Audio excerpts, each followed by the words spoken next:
नमस्कार दोस्तों, मैं शिवानी स्वागत करती हूँ मेरे YouTube चैनल में। आज मैं आप सबके लिए लेकर आई हूँ एक कहानी। तो चलिए स्टार्ट करते हैं आज की कहानी। कभी कभी छोटी दिखने वाली चीज़ें भी बड़ी खुशियाँ दे जाती हैं, मगर जमाने की आंखों को चकाचौंध कर देने वाले उजालों में वो रोशनी की किरणें नज़र कहाँ आती हैं। हम रोज़मर्रा के कामों में इतने मशगूल हो जाते हैं कि छोटी दिखने वाली बड़ी खुशियों को नज़रअंदाज कर देते हैं। हम रोज़ काम पर तो जाते हैं, मगर अपना कोई पीछे हमें देख मुस्कुरा रहा होता है वो भूल जाते हैं। हम सारा वक्त पैसा कमाने को मशगूल रहते हैं, पर कोई अपना दो पल पाने को बेताब होता है वो भूल जाते हैं। हम सारी उम्र कंपटीशन के पीछे, सुख सुविधाओं के पीछे भागते ही रहते हैं, मगर इन सब भाग दौड़ में अपनी असीमित ख्वाहिशों के पीछे सीमित सांसों को खोते चले जाते हैं। मेरा नाम आयशा है, मैं हिमाचल से हूँ। मैं भी आप लोगों की तरह आँखों में कई सपने लिए घर से सैकड़ों किलोमीटर दूर 5 साल पहले दिल्ली आई थी। मुझे भी ज़िंदगी में ढेरों पैसे कमाने थे, मुझ में जुनून भी बहुत था। मैंने मेरे हिसाब से पैसे तो बहुत कमाए, मगर फिर भी ज़िंदगी में ना जाने क्यों एक अकेलापन का एहसास हमेशा परछाई की तरह मेरे साथ चला रहा। मुझे आज भी वो दिन याद है जब जून 2014 में मैं ट्रेन से पहली बार दिल्ली पहुंची। यहाँ स्टेशन पर लोगों की काफ़ी भीड़ थी और जब बाहर आके देखा तो मैं दंग रह गई। लोग इतने जल्दबाजी में थे कि हाथों में खाने पीने का सामान लिए खाते पीते भागे जा रहे थे, जिनके पाँव रुक ही नहीं रहे थे, मानो कोई निरंतर बहती अशांत नदी हो। भागदौड़ का शहर था जैसा कि मैंने सुना था, पर शायद मैं भी इनमें से एक होने वाली थी, मुझे अंदाज़ा नहीं था। मेरी एक सहेली वीणा यहीं एक प्राइवेट कंपनी में काम करती थी। मैंने उससे पहले ही जॉब के लिए बात कर रखी थी।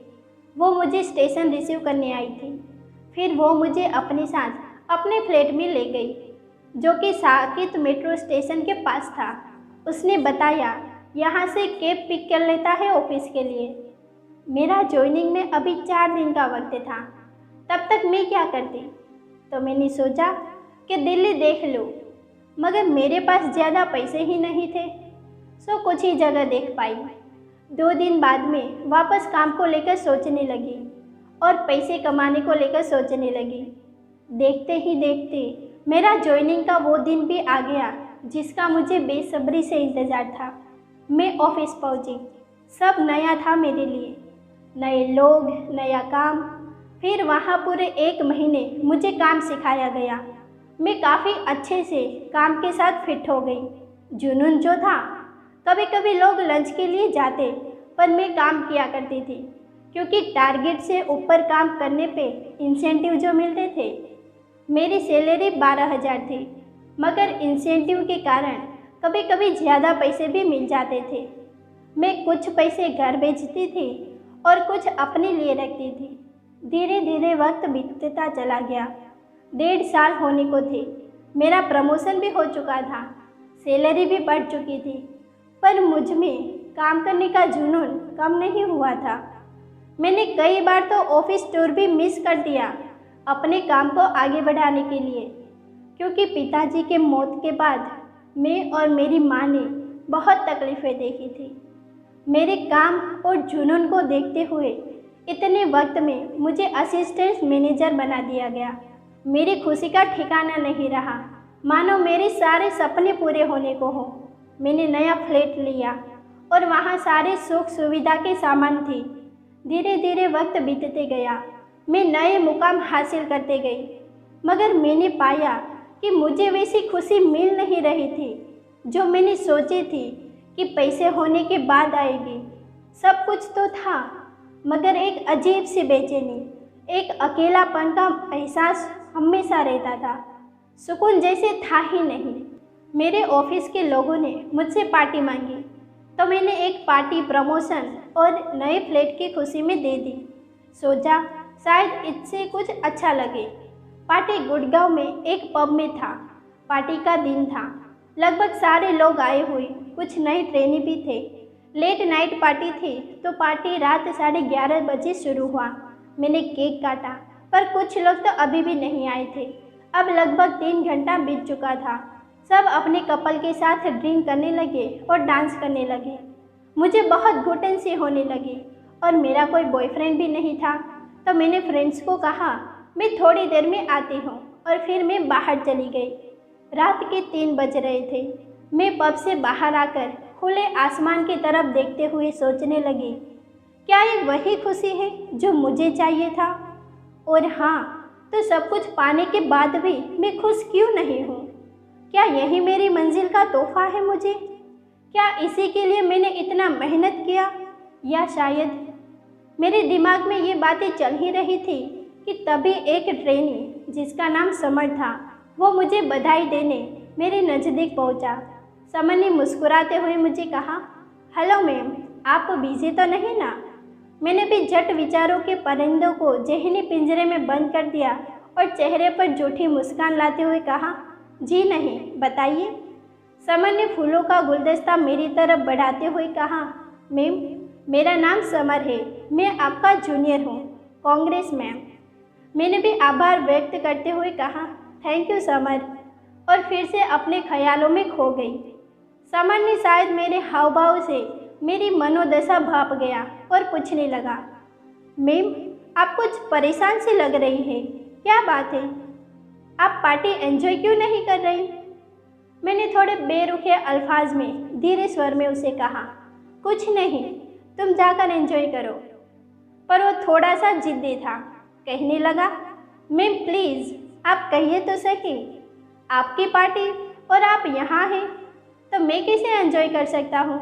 ड्रिंक लाऊं क्या? मैंने सर हिलाते हुए कहा, नहीं, तकलीफ़ की ज़रूरत नहीं, मैं नहीं पीती, तुम पियो। तब तक सुबह के 4 बज चुके थे। समर हंसते हुए कहने लगा, मैम, आप तो बच्ची है फिर। मैंने आंखें चढ़ाते हुए उससे कहा, अच्छा, तुम बड़े हो तो तुम्हारी क्लास कहाँ है? इस वक्त मैं पल भर को भूल चुकी थी कि मैं कौन हूँ, क्या सोच रही हूँ। समर हल्की सी मुस्कान के साथ मुंह बनाते हुए कहने लगा, पिता तो मैं भी नहीं हूँ मैम। मैं भी हंसने लगी। इतने में उसने कहा, तो मैम, चाय हो जाए, अगर आप बुरा ना माने तो। मैंने आश्चर्य से पूछा, इतनी रात को चाय कहाँ से आएगी? समर ने कहा, आप हाँ तो कहिए। इतना जोर दे रहा था, मैं भी मना नहीं कर पाई और सर भी सोच सोच के फटा ही जा रहा था। तो मैंने पूछा, पर लाओगी कहाँ से? समर ने एक्साइटमेंट में कहा, आप मेरे साथ चलिए। मैंने आश्चर्य से आंखें चढ़ाते हुए थोड़े तीखे स्वर में कहा, अरे कहाँ समर? समर उसी एक्साइटमेंट में बोला, अरे चलिए तो सही। मैंने भी गहरी सांसें भरते हुए हामी भर दी। ठीक है, मैंने हाँ कहा और वो बाइक लेके आ गया। मैं बाइक पर बैठी। वो मुझे रोड साइड एक छोटा सा दुकान था जहाँ बहुत से लोग काम पर जाने से पहले चाय का मज़ा ले रहे थे, वहाँ ले गया। मैंने थोड़े अचंभित अंदाज में उससे कहा, समर, ये कौन सी जगह है? समर हंसते हुए कहता है, जन्नत। मैं भी हंसने लगी। फिर समर दुकान पर गया और मैं बाइक के किनारे खड़ी रही। समर हाथों में चाय लिए आया और कहने लगा, मैम, चाय लीजिए, बहुत अच्छी होती है यहाँ की चाय, आपको पसंद आएगी। मैंने चाय लिया और पीने लगी और लोगों को देखने लगी कि लोग कितने खुश लग रहे थे, आपस में मजाक कर रहे थे। हालत साधारण थे उनकी, मगर चेहरे पर बड़ी मुस्कुराहट, आंखों में एक प्रकार की संतोष की चमक। ये असामान्य था मेरे लिए, क्योंकि ऐसी परिस्थितियों से मैं भागती रही थी अब तक। परेशानी का नामो निशान न था। कोई साधारण सी जिंदगी जीकर भी इतना खुश कैसे रह सकता है, मैं सोचने लगी। तभी समर ने मजाकिये अंदाज में कहा, मैम कहाँ खो गई? बताया नहीं आपको चाय कैसी लगी? मैंने कहा, अच्छी है। समर, बुरा न मानो तो एक बात पूछूं, तुमने ये कंपनी ज्वाइन क्यों की? मैंने सुना था कि तुम पैसे वाले घर से हो, तो तुमको क्या ज़रूरत पड़ गई? वो मुस्कुराया और कहने लगा, हर चीज़ें पैसों से हासिल नहीं होती मैम, सादगी में भी कभी कभी वो सब कुछ मिल जाता है। जो सब ऐसी आराम नहीं दे पाती। मैं ज़िंदगी को एक्सप्लोर करना चाहता हूँ, एक जगह का होकर नहीं रहना चाहता, और आज भी वही कर रहा हूँ। जैसे इस वक्त इस पल को जी रहा हूँ आपके साथ। इस ठंड में चाय के एक एक घुट को महसूस कर रहा हूँ। ये सब मुझे वहाँ नहीं मिलते जहाँ मैं था, क्योंकि हर वक्त मैं भागता था, कहीं ठहरा नहीं। और आज जो ठहरा हूँ तो आपके साथ इस खुशनुमा मौसम का एहसास मज़ा ले रहा हूँ।